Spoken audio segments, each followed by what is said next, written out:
تو پیسے کی قدر ہوگی, تو آپ کو پتہ چلے گا کہ ہاں واقعی مہنگائی ہے.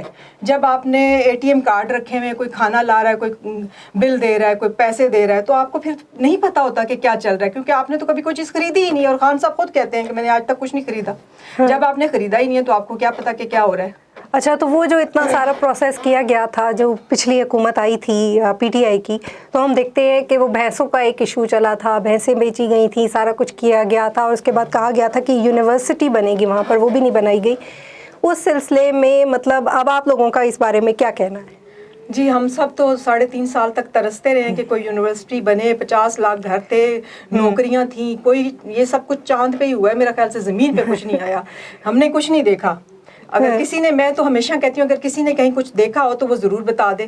لنگر خانے کس کے ہیں؟ سیلانی والوں کے ہیں. افتتاح کرتے ہیں خان صاحب جا کے. اس میں خان صاحب کی کیا اچیومنٹ ہے, آپ ہی بتا دیں. میرا تو نہیں خیال کہ کوئی ہے. اور کووڈ میں جتنا فنڈ آیا ہے, ان کا کوئی وزیر آ کے یہ جواب نہیں دے سکتا کہ اس فنڈ کو ہم نے کہاں لگایا ہے. آپ کے سامنے کورونا میں کتنی مشکل ہم نے گزاری ہے. لوگوں کے پاس ٹیسٹ کرانے کے بھی پیسے نہیں تھے, اور بچے, جوان بچے لوگوں کے جو ہے نا اپنے ہاتھوں سے گئے ہیں. ریڑی بان والا, جو دہاڑی دار ہیں, جو آج ان کو یاد آ رہے ہیں کہ دہاڑی دار ہیں جی, ڈیزل ہے جی, تیل ہے جی, یہ تو غریب عوام کی ایکسیس ہے, وہ غریب عوام کی ایکسیس سے باہر ہوتا جا رہا ہے. تو غریب عوام اس وقت آپ کی دور حکومت میں یہ چیزیں نہیں خرید رہی تھی. جب آپ یہ سارا کچھ انکریز کر رہے تھے تو آپ نے اس وقت کیوں نہیں سوچا؟ آپ نے کیوں نہیں سوچا کہ پاکستان کے لوگ کیا کر رہے ہیں؟ کیونکہ آپ کا اس طرف دھیان ہی نہیں ہے. آپ نے یہ 2+2 4 کرنا تھا اپنا, جو کیا, اور آپ چلے گئے. اچھا فرزانہ صاحبہ, میں یہ دیکھ رہی ہوں کہ ایک گورنمنٹ آتی ہے تو وہ دوسری کو بلیم کرتی رہتی ہے, دوسری آتی ہے تو وہ گئی ہوئی جو حکومت ہوتی ہے پچھلی, اس کو بلیم کرتی رہتی ہے. ہمیں عوام کو یہ دیکھنا ہے کہ اب نئی اسٹریٹجی کیا ہے, نئے پلانز کیا ہیں, بیکاز اتنی مہنگائی ہو چکی ہے. بجلی کا آپ کو بھی پتہ ہے, ہم سب جانتے ہیں کہ بجلی کا فقدان بہت زیادہ ہے, بہت آ رہی جا رہی ہے, لوگ اس سے بہت ڈسٹرب ہیں. پیٹرول تو ایک ہے ہی ہے, گلوبلی ہم کہہ سکتے ہیں, لیکن بجلی کی اس جو کمی ہے, اس کو کیسے ختم کیا جائے گا؟ دیکھیں, انہوں نے اگر فرنس آئل لیا ہوتا, انہوں نے گیس یا وہ کوئی چیز لی ہوتی تو بجلی پیدا ہوتی نا. اس وقت جب ہم نے حکومت, PMLN کی حکومت گئی, تو انہوں نے کیا کہا کہ انہوں نے بجلی بہت زیادہ پیدا کر دی. تو وہ جب ہم نے بہت زیادہ بجلی پیدا کی ہوئی تھی, وہ آپ نے 3.5 سالوں میں اس بجلی کا کیا کیا, کہاں چھوڑی, وہ آپ بتا دیں. اسی اگر وہ آپ کو اتنی اس وقت لگ رہی تھی, انہوں نے کوئی ایگریمنٹ نہیں کیا, کوئی چیز نہیں خریدی, کوئی بھی. مجھے تو آج تک سمجھ نہیں آئی کہ خان صاحب نے اپنا 400 کنال کا بنگلہ ریگولرائز کرا لیا اور 5 مرلے کے گھروں کو ڈیمولش کرایا. آپ کو ذرا ترس نہیں آیا, خیال نہیں آیا کہ ان لوگوں نے کتنی مشکلوں سے پیسے جوڑ جوڑ کے گھر بنائے ہوں گے؟ آپ CDA میں جائیں, ایسی کوئی آفس, ایسا کوئی ادارہ ہی نہیں ہے کہ جو ریگولرائز کرائے یہ چیزیں. اور انہوں نے یہ کس طرح کرایا, یہ وہ جادو کی چھڑی دکھا دیتے.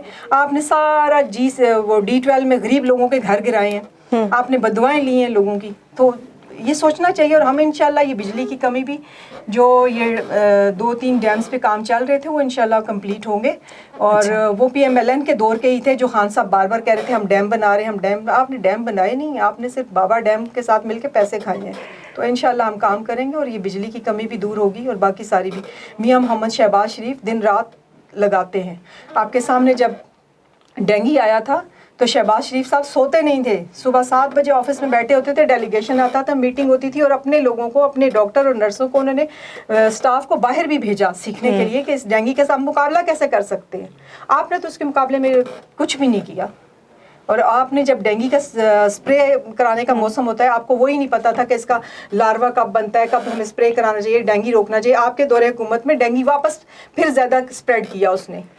صحیح. تو انشاءاللہ ہم قابو پا لیں گے, مجھے پورا بھروسہ ہے. اچھا, اور ابھی یہ جو بات کہی جاتی ہے کہ روس کے ساتھ, اور روس نے اس کی تردید بھی کر دی ہے, یہ سارے معاملات بھی ہو گئے ہیں, اب ان سب چیزوں پہ کیسے قابو پایا جائے گا 1 سال کے اندر اندر؟ آپ لوگ کیا سمجھتے ہیں؟ اور سال بعد اگر یہ حکومت چلی جاتی ہے, نہیں آتی ہے, بیکاز وہ اگر ان چیزوں پہ قابو نہیں پا سکتی ہے, تو اس سچویشن میں کیا ہوگا؟ دیکھیں, انشاءاللہ یہ جو بھی ہماری لیڈرشپ فیصلے کرے گی, کام کرے گی, وہ ہوگا. ایسا نہیں ہے کہ نہیں ہوگا. اور پھر یہ عوام کی عدالت میں ہم جب جائیں گے تو عوام فیصلہ کرے گی نا. عوام کو بھی اتنا شعور ہونا چاہیے کہ کیا غلط ہے, کیا درست ہے. اور ہمیں, اگر انہوں نے اس وقت بھی ایک سبز باغ دکھایا تھا, اور یہ آئندہ بھی جب بھی آئیں گے یہ سبز باغ ہی دکھائیں گے. اور یہ ان کی تقریریں آپ حکومت میں جب یہ آئے تھے تب اور حکومت کے باہر, خان صاحب کنٹینر پہ کھڑا رہنا پسند کرتے ہیں. وہ لان تان کرنا ان کا شوق ہے, دوسروں کو گالی دینا ان کو شوق ہے. اس کے علاوہ وہ کسی سے تمیز سے بات نہیں کر سکتے. میں نے آج تک ان کی تمیز سے گفتگو نہیں دیکھی. ہمارے معاشرے میں بدتمیزی اور یہ جو بڑوں کے ساتھ بدتمیزی کرنا, کسی کے ساتھ بھی مطلب کوئی چھوٹا ہے بڑا, آپ نے خیال ہی نہیں رکھنا, آپ گلے پڑ جائے اس کے, آپ گالم گلوچ کی سیاست جو ہے یہ خان صاحب نے شروع کی ہے. یہ سوشل میڈیا پہ بہت آج کل عام ہوا ہوا ہے کہ ہم دیکھ رہے ہیں ایک دوسرے کے ساتھ برداشت نہیں ہے. بالکل برداشت ختم ہو گئی ہے جی. آپ ان کا یہ جلسہ جو دھرنا جو کچھ بھی تھا آپ دیکھ لیں, آج تک کبھی کسی جلسے میں آپ نے دیکھا ہے کہ کسی درخت جلائے گئے ہوں, فٹ پاتھ یا کوئی چیز توڑی گئی ہو؟ جلسہ ہوتا ہے یا آپ نے لانگ مارچ یا کچھ بھی نکالنا ہے جو آپ آئیں نکالیں کریں, لیکن آپ ایک تمیز کے دائرے میں رہیں اور کسی چیز کا نقصان نہ کریں. جب آپ کو سپریم کورٹ نے ڈی چوک کی اجازت نہیں دی, آپ نے قانون توڑا, آپ ڈائریکٹ ڈی چوک میں آئے, آپ کو پشاور موڑ کی اجازت دی گئی تھی, آپ وہاں کرتے جلسہ اور چلے جاتے اپنے گھر. اور اگر آپ نے بیٹھنا بھی تھا تو آپ بیٹھے وہاں. آپ نے جب آپ قانون توڑتے ہیں تو آپ کہتے ہیں کہ ہمیں قانون سزا نہیں دینی چاہیے ہمیں قانون کو, اور وہاں سے آپ بنی گالا اور بنی گالا سے پشاور بھاگ گئے. اور ورکر کا آپ کہتے ہیں جی ورکر کہاں تھا ورکر آپ کا؟ آپ نے کسی کو منہ بھی نہیں لگایا, آپ نے کسی سے پوچھا بھی ہے کہ آپ گھر واپس کیسے آئے ہو؟ اگر آپ کو کوئی لگی ہے, چوٹ لگی ہے یا کچھ ہوا ہے تو پوچھا بھی ہے آپ نے کسی بندے کو؟ اچھا یہ سارے معاملات تو ہو گئے. اچھا اگر آپ کہتے ہیں کہ انہوں نے خلاف ورزی کی گئی تھی جو ہے سپریم کورٹ کے خلاف, تو اس کے خلاف کوئی ایکشن بھی لیا گیا یا نہیں؟ ہم نے تو نہیں دیکھا کہ کوئی ایکشن لیا گیا. میں یہی تو کہہ رہی ہوں نا کہ خان صاحب کہتے ہیں نا کہ میں تو قانون نہیں توڑتا, میں رولز فالو کرتا ہوں. میں سب کو آپ کے سامنے یہ ایک بالکل کھلی تصویر ہے کہ ڈی چوک کی اجازت ہمارا بھی جب جلسہ تھا تو ہمیں بھی نہیں تھی, پشاور موڑ کی تھی اور ہم نے پشاور موڑ ہی جلسہ کیا تھا. جب آپ کو بھی پشاور موڑ کی اجازت ملی ہے تو آپ جائیں وہاں پشاور موڑ میں. ڈی چوک میں کیوں آئے ہیں آپ؟ یہاں پہ گند کرنے آئے ہیں. آپ نے سارے درخت جلائے, آپ نے آس پاس لوگوں کو بھی نہیں دیکھا کہ اگر بجلی کے کسی مطلب وہ تاروں وغیرہ کا شارٹ سرکٹ ہو جاتا تو آپ بتائیں ملک کا نقصان کوئی کرتا ہے؟ اور ملک کا نقصان کی بھرپائی ہو سکتی ہے؟ کبھی بھی نہیں ہو سکتی. آپ بناتے تو کچھ نہیں ہے, اجاڑنے کے لیے آپ تیار ہیں. صحیح بات ہے. ہم یہی دیکھتے ہیں عوام جو ہے وہ کبھی ایک لیڈر کے پیچھے کچھ لوگ بھاگ رہے ہیں, کچھ جمگٹا ہوتا ہے دوسرے لیڈر کے پیچھے بھاگ رہا ہوتا ہے. ہمیں ایکچولی یہ دیکھنا ہے کہ ہم کس طرف جا رہے ہیں اور ہم کس لیڈر کو چن سکتے ہیں جو ہمارے لیے صحیح کام کر رہا ہوگا. اسی پر ہم مزید ڈسکس کریں گے. یہاں پر وقت ہے بریک کا, ملتے ہیں بریک کے بعد.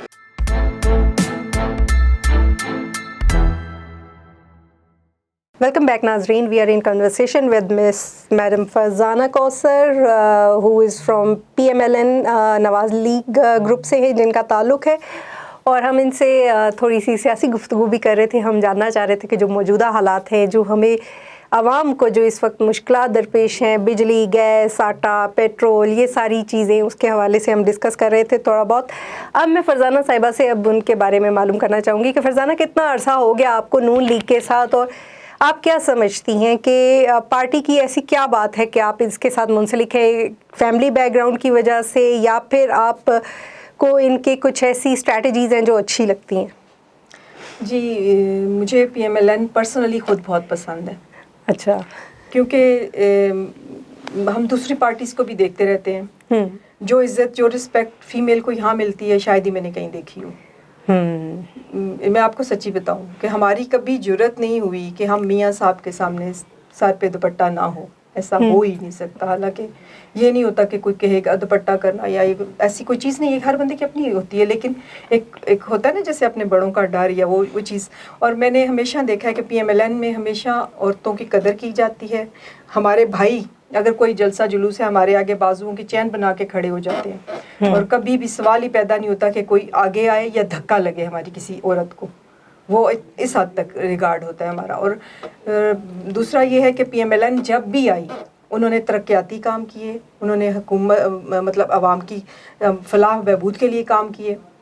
میں آپ کو اپنے بلدیات کا بتا دیتی ہوں کہ جب میں بلدیات میں ریزرو سیٹ پہ تھی تو میرے گاؤں کے سکولز کا کافی برا حال تھا, گورنمنٹ سکول جو ہیں. تو وہ میں نے فائل دی, تو میرے فائل پہ جتنے بھی ہمارے ادھر دیہات میں سکول ہیں ان ساروں کی اپ گریڈیشن ہوئی ہے. انہیں جو بلڈنگ ڈیمولش کرنے والی تھی وہ ڈیمولش کرائی گئی ہے. اور پھر میں نے اپنے گاؤں کے سکول لڑکیوں کا بھی اور لڑکوں کا دونوں FA کرائے ہیں. اور میرے لیے بہت خوشی کی بات یہ تھی کہ ہمارے بچے بچیاں یہاں سے FA کر کے اسلام آباد جائیں, کیونکہ آپ اسلام آباد میں آنے کے لیے گورنمنٹ کالج کے لیے ہمیں فیس تو نہیں لگتی، لیکن ہمارے جو گاڑی کا کرایہ ہے نا وہ جان نکال دیتا ہے.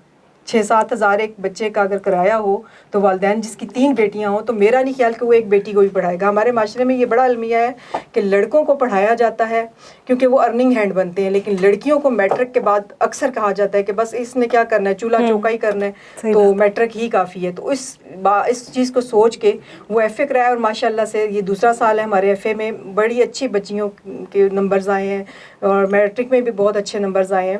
اچھا. اور مجھے یہ بھی خوشی ہے کہ میری حکومت میں نے اپنے گاؤں کے لیے گیس کا، روڈ کا اور اسکول کا 3 کام میں نے اپنے ریزرو سیٹ پہ کرائے ہیں.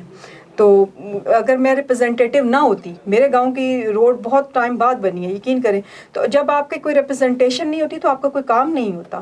لوگ کہتے ہیں ہمارے کام نہیں ہوتے، بھائی آپ کام جائیں، آپ اپنی فائل کے پیچھے لگیں تو کام کیسے نہیں ہوتا. آپ اپنے کام بتائیں نا، آپ بتائیں کہ ہمارا یہ مسئلہ ہے، ہمارا یہ کام ہے. کوئی ایم این اے یا سینیٹر وہ تو نہیں، اس کا یہ کام نہیں ہے، ان کا کام ہے لیجسلیشن.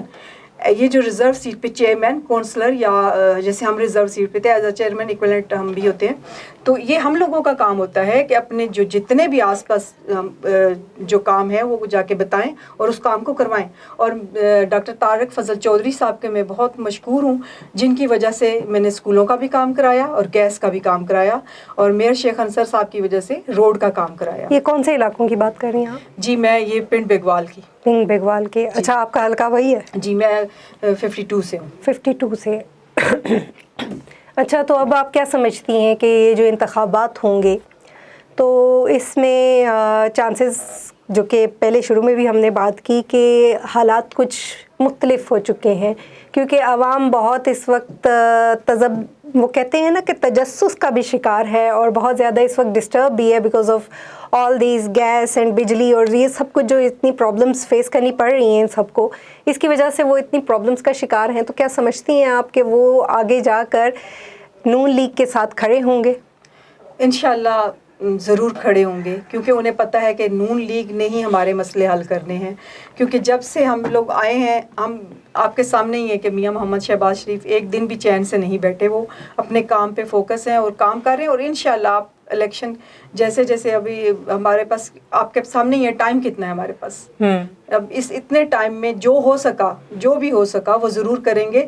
کیونکہ مجھے بھی پتہ ہے، میں بھی جب گروسری کرتی ہوں یا کوئی بھی چیز خریدتی ہوں، کہ ہمیں پتہ ہے کہ کتنی مہنگائی ہے، کتنی مشکل ہے، لیکن اس کو حل کرنا ہے ہم نے. اور یہ مہنگائی یہ صرف ان 2 مہینوں میں نہیں آئی، یہ پیچھے جو انہوں نے ہمارے لیے گڑھے کھود کے رکھے ہیں یہ اس وجہ سے سارا ہے. اور ایک مطلب پبلک کو سمجھانا بھی اتنا آسان نہیں ہوتا، جو سیدھی بات ہے. بالکل.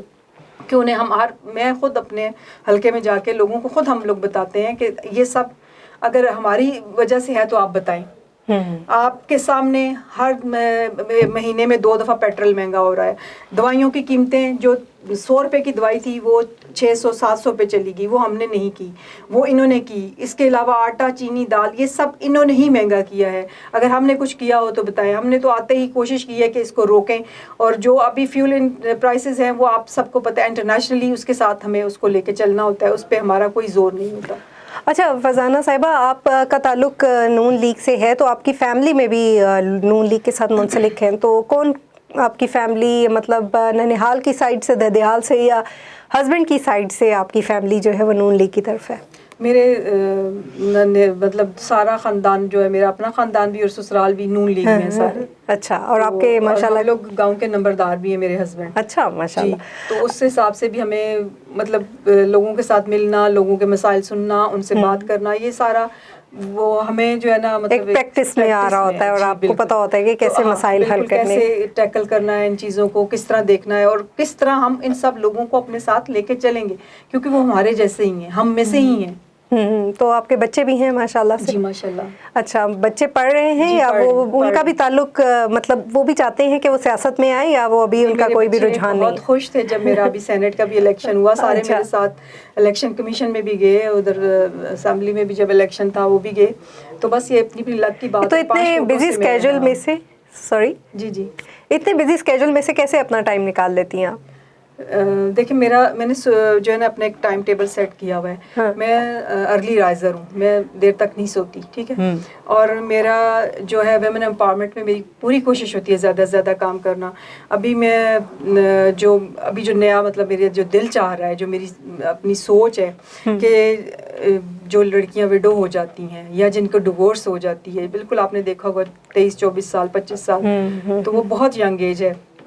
ان کے لیے میں چاہ رہی ہوں کہ ایک ایسا ووکیشنل سینٹر, اسکل سینٹر قائم کروں کہ جہاں پہ وہ اپنے بچوں کی جو ہے نا ضروریات پوری کرنے کے لیے باعزت طریقے سے کام کر سکیں, اور انہیں باعزت روزگار دیا جائے اور انہیں سکھایا جائے, اور سکھانے کے بعد وہیں پہ ہم انہیں اس کا پیسے بھی دیں تاکہ وہ اپنے گھر کو چلا سکیں. کیونکہ یہ آسان ہے کہہ دینا کہ ٹائم گزر جاتا ہے, لیکن جو ٹائم گزار رہا ہوتا ہے یہ اسے پتہ ہوتا ہے کہ کتنا مشکل ہے. جب ایک بیٹی اپنے 2-3 یا 4 بچے لے کے والدین کے گھر آ جاتی ہے, تو آپ سوچیں کہ ہمارے بوڑھے والدین جنہوں نے ہمیں اتنی مشکل سے پالا ہوتا ہے, پھر آگے ہمارے ہی بچے, یہ بہت مشکل کام ہے. لوگ ٹوکتے ہیں, کہتے ہیں, باتیں بھی سناتے ہیں, لیکن میں کہتی ہوں بات کرنا بہت آسان ہے, لیکن جس کے ساتھ ہو رہی ہوتی ہے یہ اس کو پتہ ہے کہ یہ کتنا مشکل ہے. تو اس پہ اب میں فوکس ہوں اور میں اس پہ کام کرنا چاہ رہی ہوں. اور دوسرا, جو بچے ہیں بیگنگ کرتے ہیں, کاغذ چنتے ہیں, ان کے لیے ہم نے فری ایک اسکول کھولا ہوا ہے. اس میں صرف ہم ان سے کہتے ہیں کہ آپ اپنا بچہ یہاں چھوڑیں, اس کی اسکول کی کوئی فی نہیں ہے, کتابیں, یونیفارم, سب ہر چیز ہم لوگ خود دیتے ہیں. اس بچے کو فری ایجوکیشن, ایٹ لیسٹ اتنی ایجوکیشن تو بچے کے پاس ہو کہ وہ اپنا آپ سنبھال سکے, اس سے اچھے برے کی تمیز ہو, اور وہ معاشرے میں اس کو پتہ چلے کہ وہ کیوں ہے اس دنیا میں, وہ کیوں آیا ہے. انسان کی اگر اللہ تعالیٰ نے دیکھیں, فرشتوں نے بھی یہ سوال کیا تھا کہ جب ہم ہیں, ہم آپ کی بندگی کر رہے ہیں, تو دنیا بنانے کی کیا ضرورت ہے؟ تو بندہ آپ کے احترام ہی نہیں کرے گا, بات ہی نہیں سنے گا. یہی بات ہوئی تھی نا.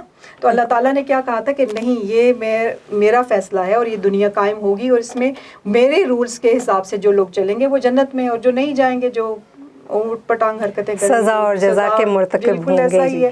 لیکن ریہاڑا ولیج جو ہے موٹر وے کا واقعہ تھا, دل دہلانے والا واقعہ تھا. اس کی وجہ سے میں نے یہ جو روڈ کے سائڈ پہ جتنے دیہات لگتے ہیں, میرے حساب سے ان پہ جگہوں پہ چھوٹے چھوٹے اسکول یا اویئرنیس سینٹر ہونے چاہیے, تاکہ انہیں پتہ ہو کہ عزت کہتے کسے ہیں, کسی کی عزت کیا چیز ہوتی ہے. وہ اپنا حق سمجھتے ہیں, یہ انہیں نہیں پتہ ہوتا کہ وہ غلط کیا ہے, درست کیا ہے. ہم نے جب یہ اسکول کھولا, میں نے اور میری فرینڈز نے, تو وہاں پہ آپ یقین کریں کہ ان کے والدین کو بھی نہیں پتہ, انہیں بھی قرآن نماز صحیح نہیں آتی. جب والدین کو ہی نہیں آئے گی تو وہ بچے کو آگے کیا دیں گے؟ بالکل کچھ بھی نہیں دے سکتے. تو یہ بہت ضروری ہے. میری تو یہ خواہش ہے, اور میں آپ کے مطلب تھرو میڈیا بھی یہ کہنا بھی چاہتی ہوں کہ اویئرنیس پروگرام ہونے چاہیے. ٹی وی پہ آپ ضرور اویئرنیس پروگرام شروع کریں, کہ اور لوگوں کو یہ کاؤنسلنگ کریں کہ کس طرح بات کی جاتی ہے, مہذب معاشرے کی کیا جو ہے نشانیاں ہیں اور غیر مہذب کی کیا نشانیاں ہیں. بالکل, یہ ضرور ہونا چاہیے, اور اپنے مذہب سے ریلیٹڈ جو ہے ساری آپ کو معلومات ہونی چاہیے. اچھا فرزانہ صاحبہ, کوئی ایسا میسیج جو دیکھنے والے اپنے ناظرین یا عوام کو آپ دینا چاہیں؟ میرا تو اپنی عوام سے یہی میسیج ہے. میں پی ٹی آئی کا, میں نے اس کی طرح بالکل بھی نہیں کہوں گی کہ 2 روٹیاں کھاتے ہیں تو ایک کھا لیں, ایک کھاتے ہیں تو آدھی کھا لیں, اگر آدھی کھاتے ہیں تو بالکل ہی مت کھائیں. نہیں, ہم آپ کے لیے دن رات کوشش کر رہے ہیں, اور انشاءاللہ آپ کے ساتھ کھڑے ہیں. آپ کی ہر مشکل کو حل کر کے چھوڑیں گے انشاءاللہ. بہت بہت شکریہ میڈم, آپ نے اپنے بزی اسکیجول میں سے ہمارے لیے ٹائم نکالا اور آپ تشریف لائیں. آپ کی تشریف آوری کا بہت بہت شکریہ. اور ناظرین, یہاں پر ہمارے پروگرام کا وقت اب ختم ہوتا ہے. انشاءاللہ آپ سے اگلے ہفتے پھر ملاقات ہوگی, سیم ٹائم سیم چینل. اللہ حافظ.